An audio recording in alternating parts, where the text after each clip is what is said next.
मेरी आवाज news 24 live में आपका खैर मकदम है। अशोक राव साहब को आवाज दे रहा हूं कि तकब्बुर के परिंदों अब ऊंचाई से उतर आओ। तकब्बुर के परिंदों अब ऊंचाई से उतर आओ। बहुत ऊंचाई पे उड़ने से शह पर टूट जाते हैं और हमारी जान लेनी है तो करना वार सीने पर, हमारी पीठ से टकरा के खंजर टूट जाते हैं। तालियों के साथ इस्तेकबाल करें।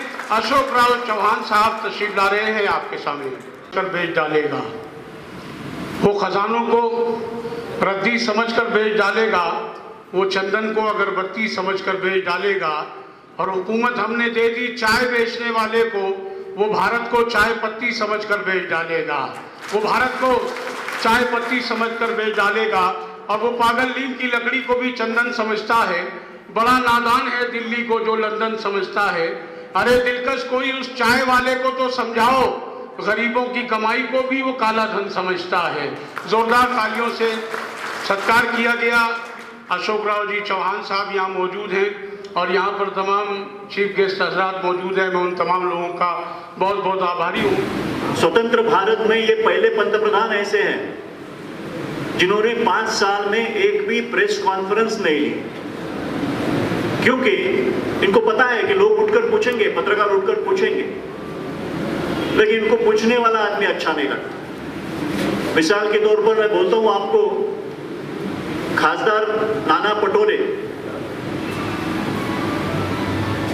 भाजपा के सांसद थे, भाजपा की सत्ता है, फिर भी राजीनामा देकर आ गए, इस्तीफा देकर आ गए पक्ष का, कांग्रेस में शामिल हो गए। आज उम्मीदवार है कांग्रेस के वो नागपुर से।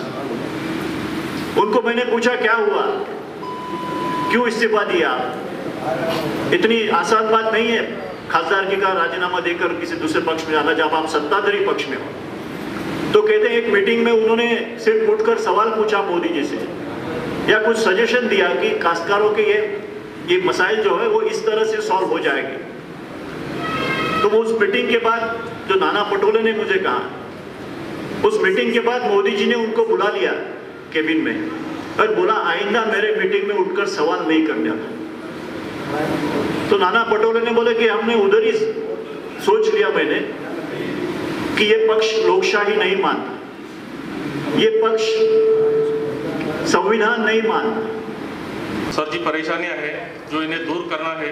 पहले तो जरूरी है नांदेड़ शहर के गाड़ी वालों के लिए एटो नगर, ट्रांसपोर्ट नगर ये चाहिए। और दूसरी साहब आपसे पहले भी गुजारिश कर चुके हैं कि गाड़ी जो फिटनेस कराने जाते हैं वो कम से कम 20 किलोमीटर जाते हैं और 20 किलोमीटर में गए बाद भी वहाँ पे गाड़ी पास नहीं होती, उसको नज़दीक कहीं उसका जो पासिका है वो नज़दीक लाया जाए। यही हमारे दो डिमांड है। बाकी जो डिमांड है हमारे मजीद भाई बोलेंगे। किस किस की नज़र को पहचानूं, हर एक की नज़र में रहता हूं। किस्मत ही ऐसी पाई हर दिन सेवा में रहता हूं। किस्मत ही ऐसी पाई हर दिन सेवा में रहता हूं। मैं उम्मीद करता हूं कि साहब जाना है हमको, ये आज हम वादा करते हैं साहब से, और जब हमारा काम नहीं होगा तो हम फिर उसके बाद इतने लोग मिलकर साहब के पास जाएंगे। हमारे जो भी काम है वो बिल्कुल हम करवाएंगे। मेरा वादा है, मैं तुम्हारे साथ में कोशिश करूंगा, जैसा आप मेरा साथ दिए मैं आपका साथ दूंगा। मैं ये कहते हुए श्री अशोक राव चौहान साहब, डीबी सावंत साहब और नरेंद्र चौहान साहब सभी का शुक्रगुजार हूँ कि मुझे इस लायक बोलने का मौका दिए। और आप सब भाइयों का शुक्र अदा करता हूँ कि आप सब भाइयों ने मेरे को सुनने की जो है जहमत करे और मेरे लिए बहुत काफ़ी वक्त दिए, मोटर यूनियन के लिए वक्त दिए। और मैं सभी का शुक्रिया अदा करते हुए अपने 2 अल्फाज हम प्रोग्राम में जान डालने का काम कोई करता होगा तो प्रकाश, नाम ही प्रकाश है। प्रकाश दिमाग में भी है और ऊपर भी है। दोस्तों आपसे मिलकर बड़ी खुशी है। ट्रांसपोर्ट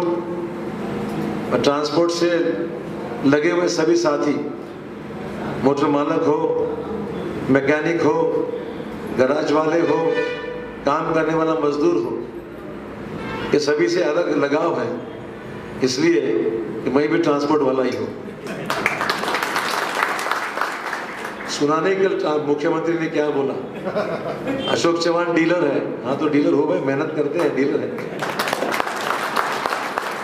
पर हमारा कारोबार हमारे रिश्तेदार चलाते हैं, गाड़ियां बेचते हैं, हमारे कई लोग रिश्तेदार ट्रक बेचते हैं, हमारे कई लोग ऑटोमोबाइल डीलरशिप में हैं। क्या गलत है उसमें? ये कोई बेनामी कारोबार थोड़ी है। काम करने वाले हैं, मेहनत करने वाले हैं, इनकम टैक्स भरते सरकार को, टैक्स भरने के बाद धंधा करते हैं। इसलिए साथ आपके साथ एक अलग लगाव है। आपके सभी परेशानियों से मैं वाकिफ हूँ, आपके सब परेशानी से मैं जानता हूँ, और आपके लिए मैं कुछ किया है और करना भी चाहता हूँ, ये खास तौर पे यहाँ बताना चाहता हूँ। मेरा कोई शराब का दुकान नहीं है। मैं इसलिए बोल रहा हूँ कि सामने वाले भाजपा के आदमी का शराब का दुकान है, इसलिए मैं बोल रहा हूँ मेरा शराब का दुकान नहीं है। और वो भी जनता जो है वो हमारे नाम पर है। नाम पे इसलिए कह रहा हूँ कि सामने वाले के नाम बेनामी नाम पर किसी और के नाम पे धंधा चलाता है, लोगों को शराब पिलाता है और वो शराब का पैसा पॉलिटिक्स में इस्तेमाल करता है। हमने तो ऐसा नहीं किया। दोस्तों खैर जाने दीजिए, मेरे किसी के साथ में बात नहीं करनी है। पर कल आने के बाद में आता है, एक बार नहीं दो बार आता है, और वो मेरे लिए आता है। मुझे खुशी इस बात की है, प्रधानमंत्री पहली बार आया मोदी तो मैं 80,000 से चुनकर आया, दूसरी बार आया तो 1.5 लाख से नीचे नहीं आऊंगा। प्रधानमंत्री डरता है मुझसे, उसलिए आता है बार बार भाई इसको किसी भी हालत में गिराओ। जब तक देश की और महाराष्ट्र की और नांदेड़ की जनता अवाम मेरे साथ में है, एक नहीं 10 मोदी भी आए तो कुछ फर्क नहीं पड़ता है। आज आपसे मिलकर आपके कारोबार के बारे में चंद चीजों को जाने आने के लिए तकलीफ है। ट्रक डबल पार्किंग हो जाती है, जाने के प्रॉब्लम है, रिपेयर करना पड़ता है, दुकान वालों की दिक्कतें हैं, रास्ते में पुलिस वाले तंग करते हैं, सब 10 चीजें हैं। हम चाहते हैं कि नांदेड़ में एक साफ सुथरा अच्छा ट्रांसपोर्ट नगर मिले, और हम लोग, मैं तुम्हारे लिए प्रयास करूंगा, मैं इतना ही कहूंगा मेरी तरफ से, नांदेड़ में ट्रांसपोर्ट नगर जल्द से जल्द करने के लिए मेरी इच्छा है कि चुनाव होने के बाद तुरंत आपके एसोसिएट के साथ बैठा जाएगा।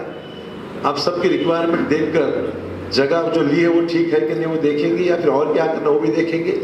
इसका फैसला हम लोग को जल्दी करने की मेरी इच्छा है। खास मैं समझता हूँ उस ट्रांसपोर्ट नगर में पेट्रोल की जगह होनी चाहिए, मैकेनिक की दुकान होनी चाहिए, होटल होनी चाहिए, खाने की सुविधा होनी चाहिए, बाथरूम टॉयलेट होना चाहिए, सब सुविधा एक जगह हो जाएगी तो लोगों को तकलीफ जो आज महसूस हो रही है वो तकलीफ आपको इससे जाना नहीं पड़ेगा।